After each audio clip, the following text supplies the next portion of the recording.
people I need to choose. I'm trying to find out how many ways could I choose 3 of them to be left-handed. There's only one way, left-handed, left-handed, left-handed. So that's what's captured here. And so that's going to just be 1. And then I have 0.15 to the 3rd power, and then we have 0.85 to the 3 minus 3 power, which is 0, which is just going to be 1. And so this is just 0.15 to the 3rd. Oh, that's what we had here. Let's do the next one. Okay, so this, the probability that x is equal to 1. Okay, so k is 1 in this situation. So I have 3 people. I want to choose one of them to be left-handed. And then the probability they're left-handed is 15%. I want one to be left-handed. And I want the other two, 0.85, to be right-handed. Now I'm going to clean that up. So let's go ahead into the calculator. So 3, choose 1. Now we already know, because we mapped it out, that there are 3 ways for there to just be one left-handed person. Okay, so 3, choose 1.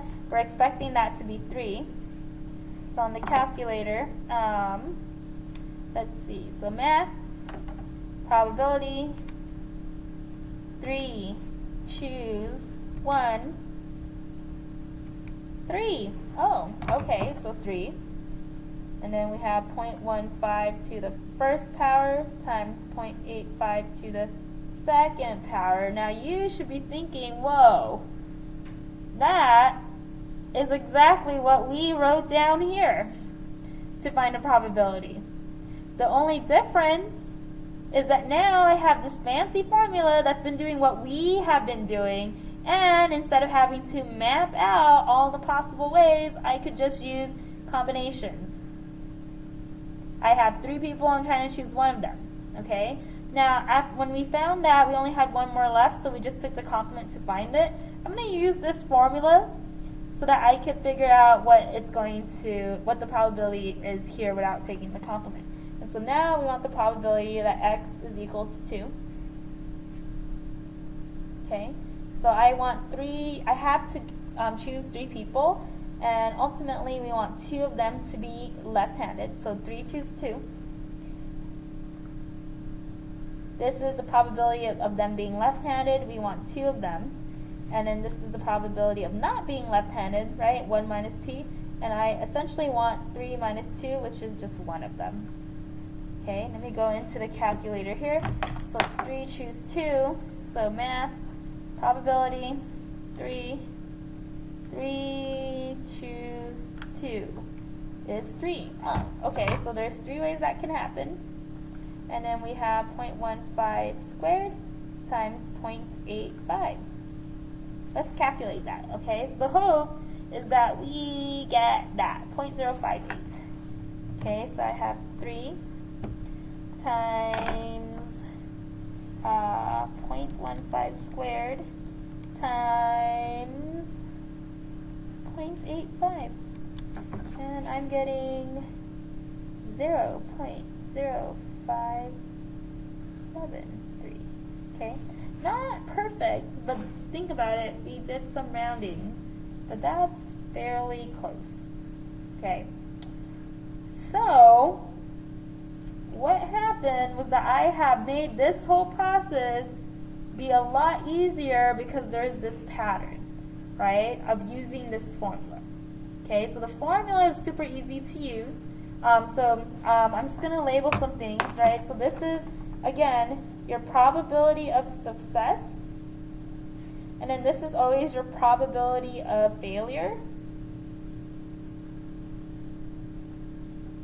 And basically, this exponent is always the number of things that you actually want, and then in terms of what a success is, and this is always going to be what you don't want, right? And so these two always have to add up to k. Okay, I'm going to show you again with this next example of how to plug it into the formula, right? But let's formally do a problem. So if I want to make sure that I can use this particular formula and that I can use the different properties of binomial models, I need to check all the conditions. And I need to be explicit. So on the actual AP test, you get, it's worth something to you to make sure that you can explicitly let them know why you know it's a binomial model, right? And then that just affirms why you're going to be going about that route. All right, so this example 2. I am playing a game in which I have a 39% chance of winning each time I play. Create the probability distribution for the number of wins out of 5 plays of the game. Okay, so here's what we're going to do. First, do I have 2 outcomes? Yes, right? I can win or I can lose. So the probability that I win is going to be 0.39. The probability that I lose is going to be 0.4. Or, sorry, what is this, 0.41? No, that's completely off. 1 minus 0.39, that's 0.61. Okay, so win and lose. So check if the problem is binomial. It is, right?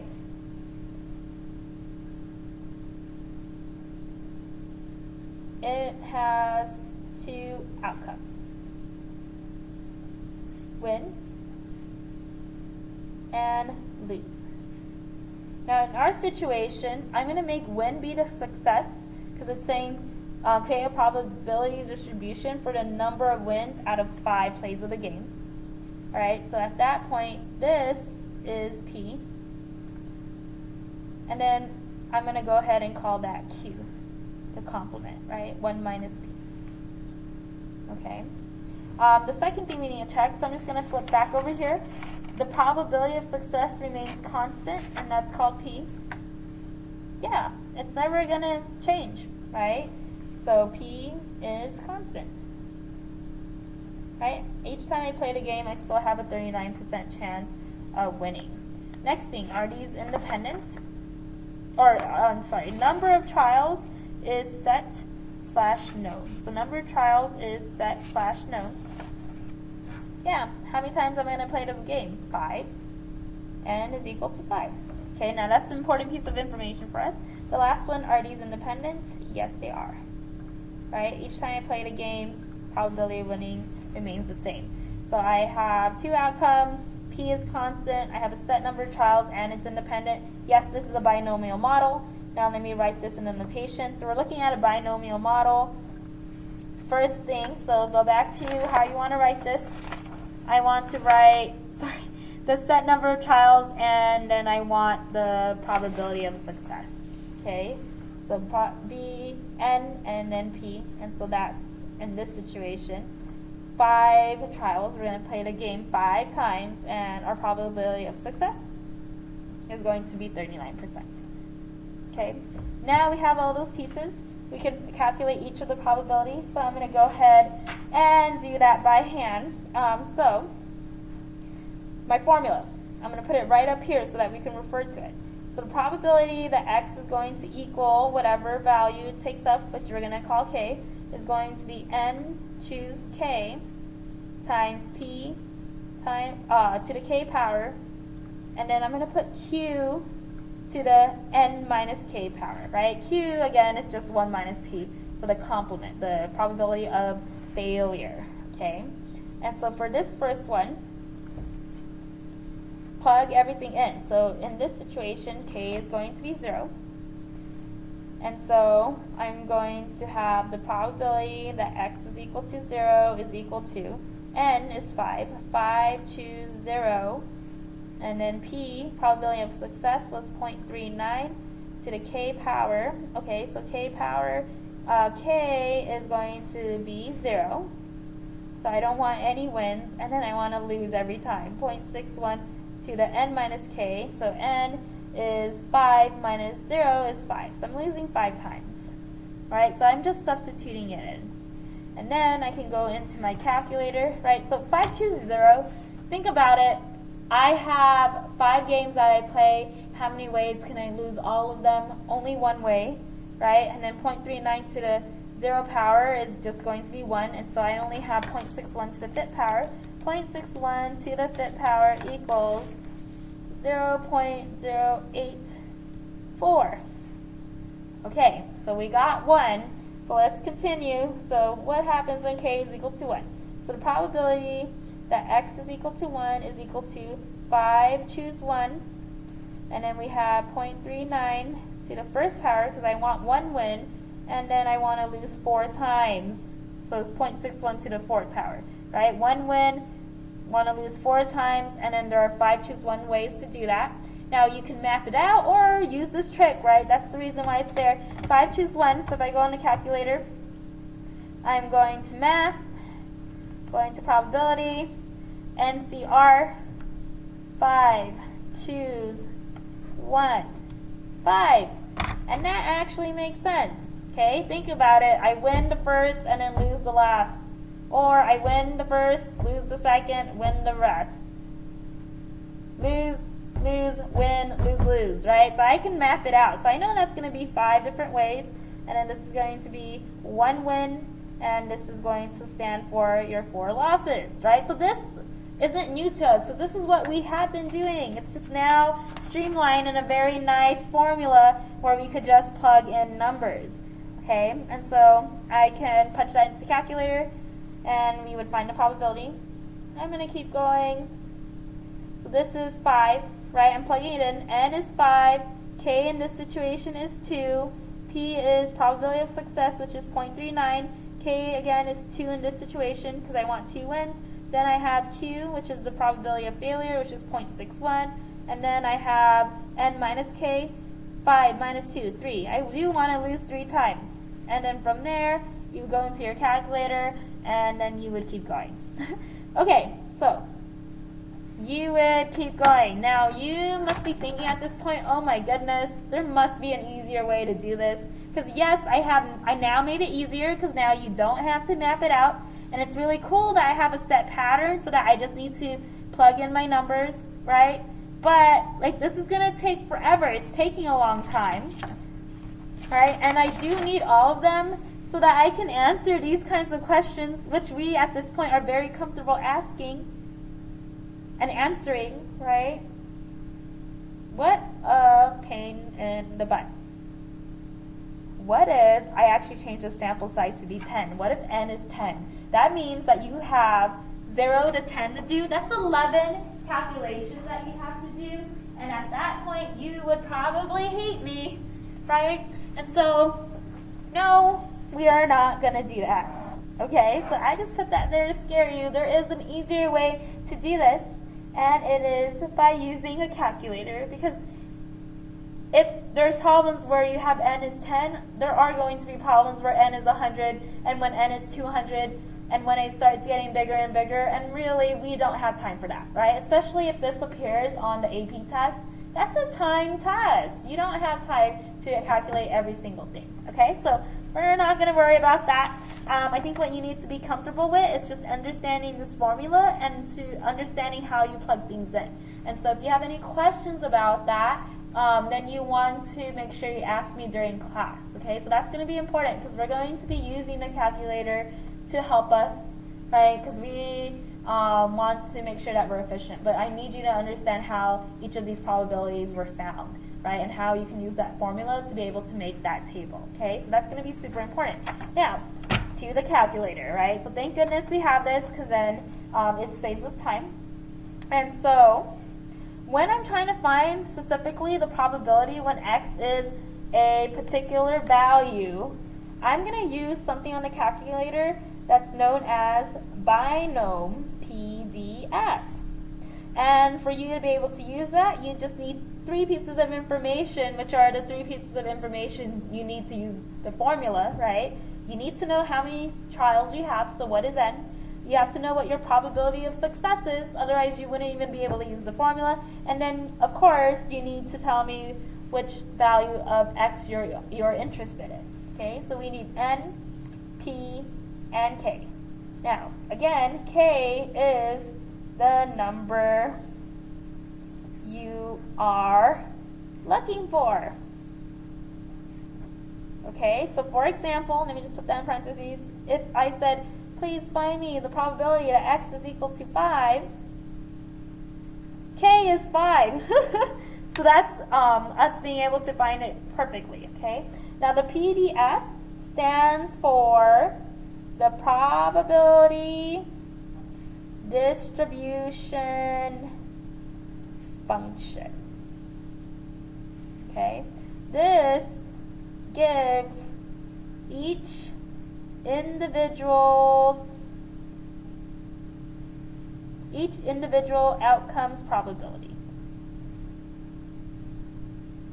Okay, so what I mean by that is literally this beautiful function on your calculator. If you wanted to know specifically what the probability when x is 0, it'll pop it out for you. If you want it for x equals 3, it'll pop it out for you. If you want it for the probability of x equals 6, it'll pop it out for you. Okay, so basically this is the calculator version of that formula right over here. Okay, so that I don't have to write all that word and I don't have to plug it in and do the calculations for it, right? The calculator can do that for us. Now, how do we get there? So let me show it to you and then we'll write it down so you have it in your notes.